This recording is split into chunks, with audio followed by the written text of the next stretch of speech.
Hola, soy Gabriel León y estás escuchando La Ciencia Pop, un podcast sobre historias de ciencia. En julio del 2002, los vecinos de un complejo de departamentos en la ciudad de Eastlake, Ohio, Estados Unidos, llamaron muy preocupados al conserje para denunciar que desde uno de los departamentos salía un muy mal olor. Cuando entró con su llave maestra, el conserje descubrió en el baño de ese departamento el cuerpo de Joseph Newton Chandler III, quien se había suicidado varios días atrás. Sin embargo, la historia comienza realmente cuando la policía descubrió que Joseph Newton Chandler III ya había muerto antes, en 1945. Esta es la fascinante historia de un hombre que murió 2 veces y cuyo caso ha sido resuelto al menos de manera parcial gracias a la genética, la ciencia forense y la genealogía. Aquí comienza La Ciencia Pop y el capítulo de hoy se titula El hombre que murió 2 veces.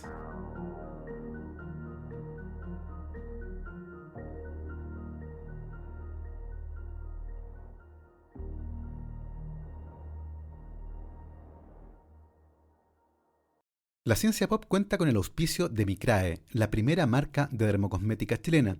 Su crema facial anti-envejecimiento contiene el extracto único BioAlgae, creado en Chile en base a lo mejor de la microalga clorela. Su concentrado tiene propiedades que generan efectos nutritivos y directos sobre tu piel. Vayan a www.micrae.cl y podrán comprar con un 15% de descuento si utilizan el código promocional CienciaPop, todo junto. Micrae, dermocosmética basada en ciencia. El 30 de julio del 2002, el conserje de un conjunto de departamentos en la ciudad de Eastlake, en Ohio, Estados Unidos, entró finalmente al que había sido señalado como el departamento del cual emanaba un fuerte olor. Ese departamento era arrendado por una persona llamada Joseph Newton Chandler III, y después de llamar varias veces a la puerta, el conserje entró usando su llave maestra. Luego de caminar por el departamento, entró al baño y ahí encontró un cadáver. Rápidamente llamó a la policía. La policía acordonó el lugar y determinó que efectivamente, en medio del pequeño baño, yacía un cuerpo que presentaba un disparo en la cabeza. Se encontraba en posición fetal y todavía tenía la pistola en la mano, por lo que se sospechó inmediatamente de un suicidio, aunque no había ninguna carta ni mensaje. En el departamento el aire acondicionado estaba apagado y las cortinas corridas, lo que confabuló para acelerar la descomposición del cuerpo.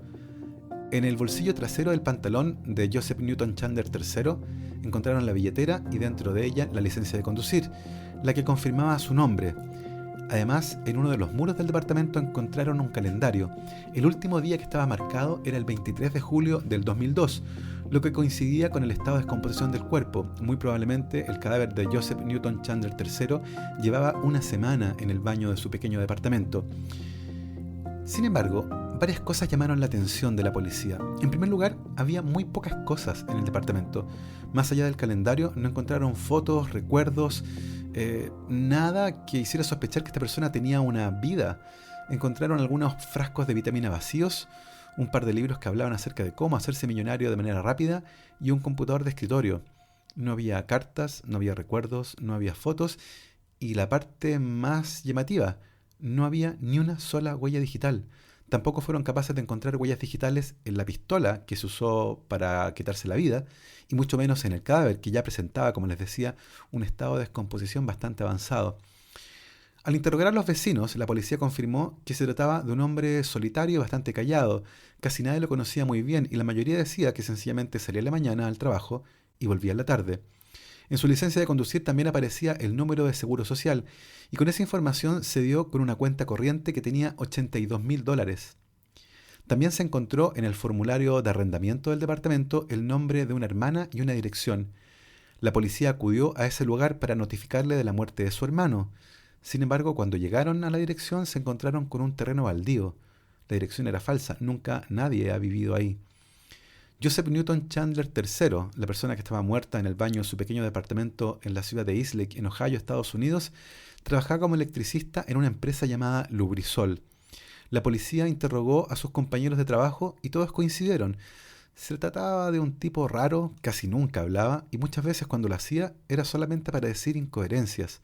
Tenía comportamientos sumamente extraños.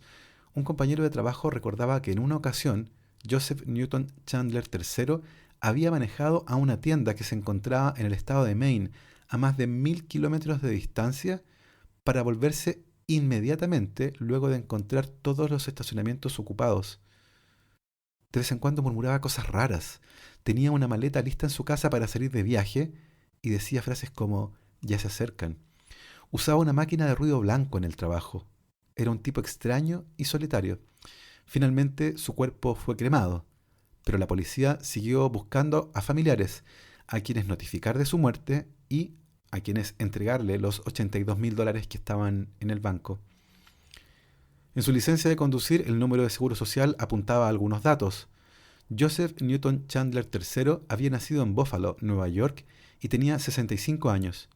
Su padre era Joseph Newton Chandler padre y su madre era Ellen Caver, pero ambos estaban muertos. Pasaron algunos meses y finalmente un experto en genealogía logró dar con una pariente, una sobrina de la mamá de Joseph Newton Chandler III, que vivía en California.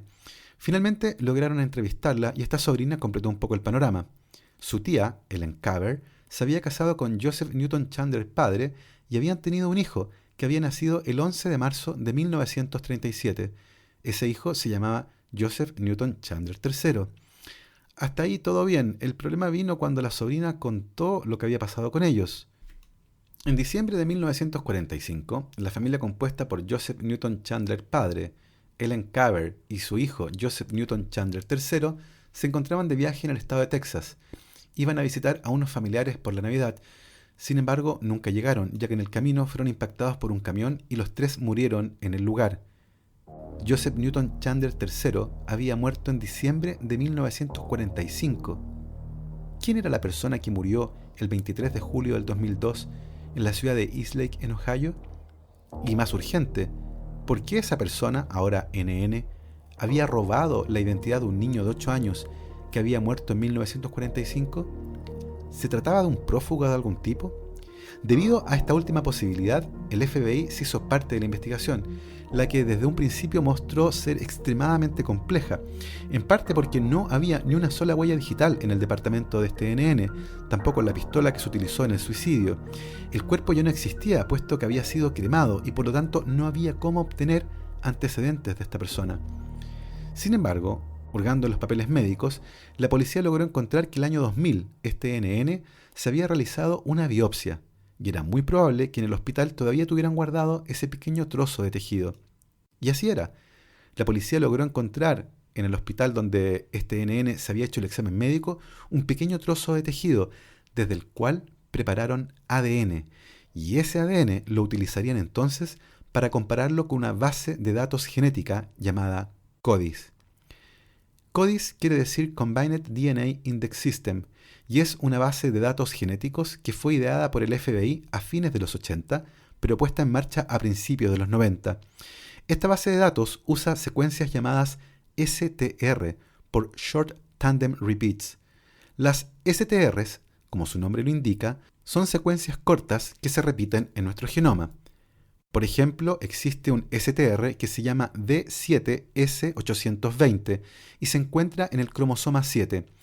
Ese STR está compuesto por la secuencia GATA, que se repite en distintos individuos entre 5 y 16 veces.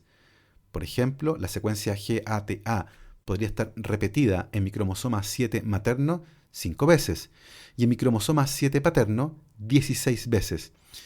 Eso, por otro lado, quiere decir que yo soy heterocigoto para ese marcador, porque tengo un número distinto de repeticiones en la copia que heredé de mi mamá y en la copia que heredé de mi papá. Al mismo tiempo, podría haber otra persona que tuviera un número idéntico de repeticiones en ambas copias del cromosoma. Por ejemplo, 10 repeticiones GATA en el cromosoma materno y 10 repeticiones GATA en el cromosoma paterno. Esa persona entonces sería homocigota, con un número de 10 repeticiones para ese marcador en particular. La gracia de esto es que el FBI tiene identificados 20 marcadores STR distintos. Por lo tanto, son 40 diferentes, el que viene del papá y el que viene de la mamá. Y la probabilidad de que dos personas que no están relacionadas tengan exactamente el mismo número de repeticiones en todos los marcadores es de 1 en 575 trillones. Por lo tanto, se trata de una herramienta tremendamente poderosa para identificar personas. Pero tiene un gran problema. Es una base de datos que está hecha exclusivamente con información genética de convictos. Si nuestro NN no había sido convicto en tiempos recientes, su perfil genético no estaría entonces en la base de datos del CODIS y por lo tanto sería imposible identificarlo. Y así fue. Cuando se analizó la información genética de nuestro NN y se le contrastó con la base de datos del CODIS, no se encontró ningún perfil idéntico. De esta forma, la investigación llegó a un punto muerto. No había un cuerpo, puesto que éste había sido incinerado, no había huellas digitales y la única muestra de ADN disponible no tenía un match con nada de lo que estaba disponible en el CODIS, que a esa altura tenía unos 13 millones de perfiles genéticos distintos. De esta forma, lentamente, y a falta de evidencias, la investigación de este caso en particular fue cayendo en un punto muerto y se convirtió en un cold case, en un caso frío que a falta de evidencias no puede seguir avanzando. Y finalmente, el caso de este hombre que robó la identidad de un niño de 8 años que había muerto en 1945 quedó lentamente en el olvido. Hasta que, el año 2006, se fundó una pequeña compañía llamada 23andMe, y era la primera compañía que había nacido en un área llamada Personal Genomics, o genómica personal, y que prometía revolucionar los test genéticos dirigidos al consumidor. Básicamente lo que hacía era enviar a las personas un kit, las personas escupían dentro de un tubo y lo mandaban de vuelta al proveedor. Desde esa saliva, el proveedor aislaba algunas células y preparaba ADN para estudiar algunas secuencias en particular. Sin embargo, y de manera distinta al CODIS, 23andMe y otras compañías no trabajan con secuencias STRs, sino que con otro tipo de secuencias que se encuentran en nuestro genoma y que se llaman SNPs, SNPs.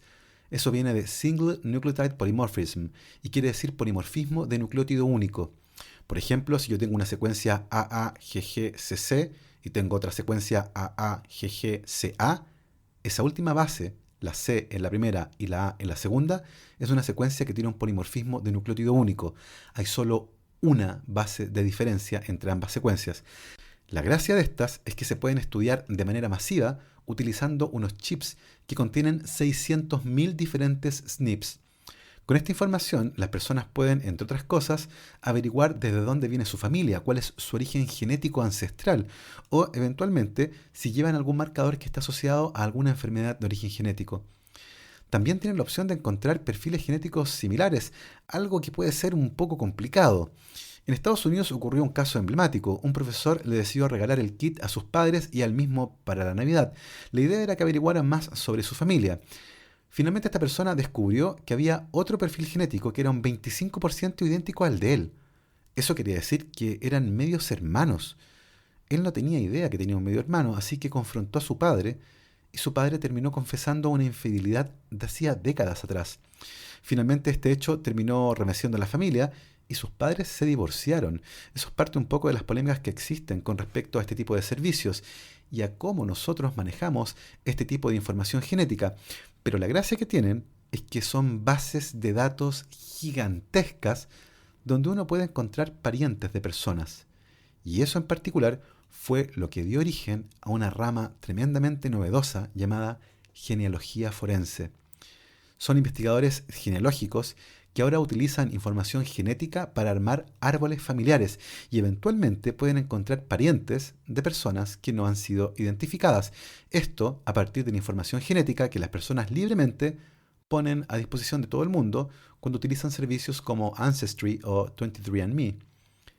En el año 2016, dos investigadores expertos en genealogía forense se pusieron a trabajar en el caso de este NN que se había suicidado en la ciudad de Eastlake, en Ohio, Estados Unidos, y analizaron miles de perfiles genéticos que estaban disponibles en bases de datos públicas.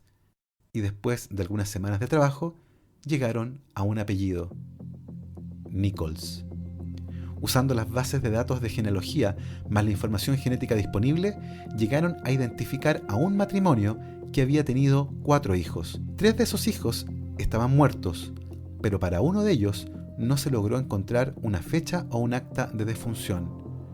Ese hijo tenía la edad que debería haber tenido nuestro NN al momento de su muerte, y su nombre era Robert Ivan Nichols. El hombre que murió en East Lake en julio del 2002 tenía ahora un nombre. Por lo tanto, la primera parte de este caso estaba resuelta. Se trataba de Robert Ivan Nichols. Pero, ¿por qué se había cambiado el nombre? ¿De qué estaba huyendo?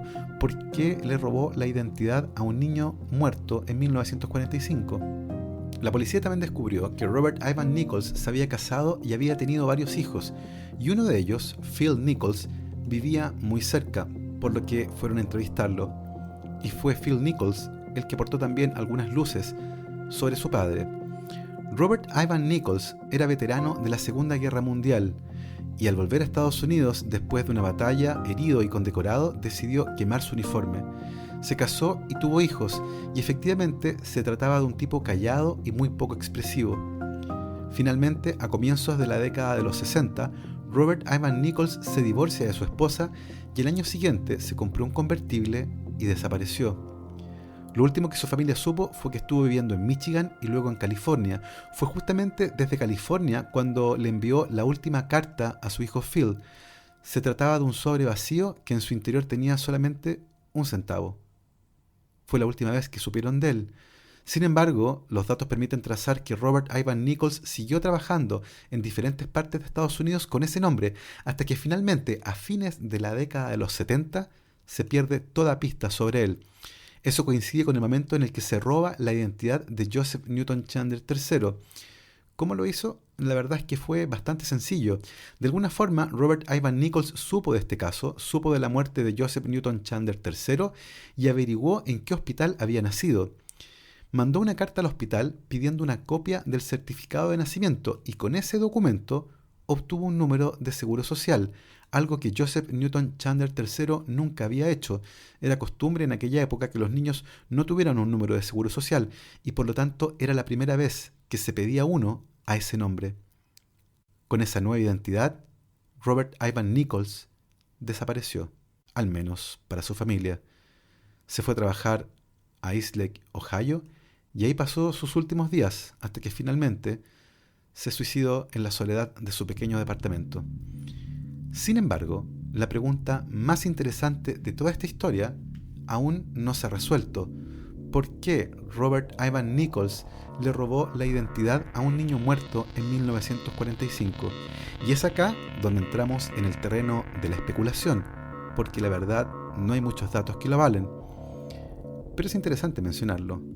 No son pocos los que creen que Robert Nichols podría ser uno de los asesinos en serie más famosos de la historia de Estados Unidos. Zodiac, a symbol that now stands for terror in San Francisco. Did the Zodiac killer get his start in Oceanside? Appears to us that he is killing just for the thrill. The Zodiac killer terrorized San Francisco in the late 60s, taunting police with coded messages and claims of dozens of murders. Now at 11, the new hunt for the Zodiac killer. Tonight, Bay Area police may have found the key to finally cracking the case.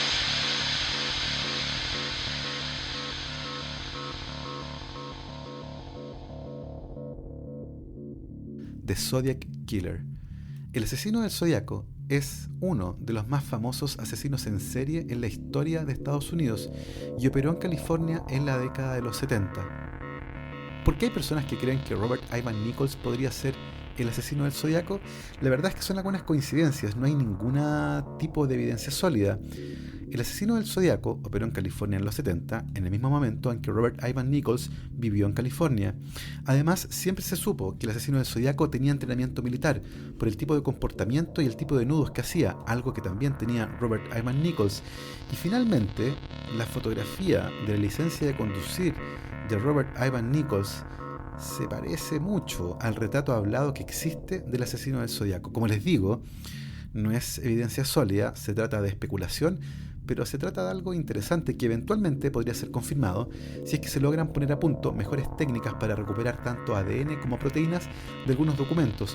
Esto particularmente teniendo en cuenta que el asesino del Zodiaco era muy propenso a mandar cartas a los medios y puede ser que desde alguna de esas cartas se logre obtener evidencia forense de proteína o ADN que permita compararlo con los datos que se tienen de Robert Ivan Nichols, este hombre misterioso que se suicidó en el baño de su pequeño departamento en East Lake, Ohio, el año 2002, pero que vivió la parte final de su vida con el nombre de Joseph Newton Chandler III, un niño que había muerto en 1945. Es posible que en un futuro cercano las herramientas de biología molecular permitan echar un poco más de luz sobre este caso, el caso del hombre que murió 2 veces.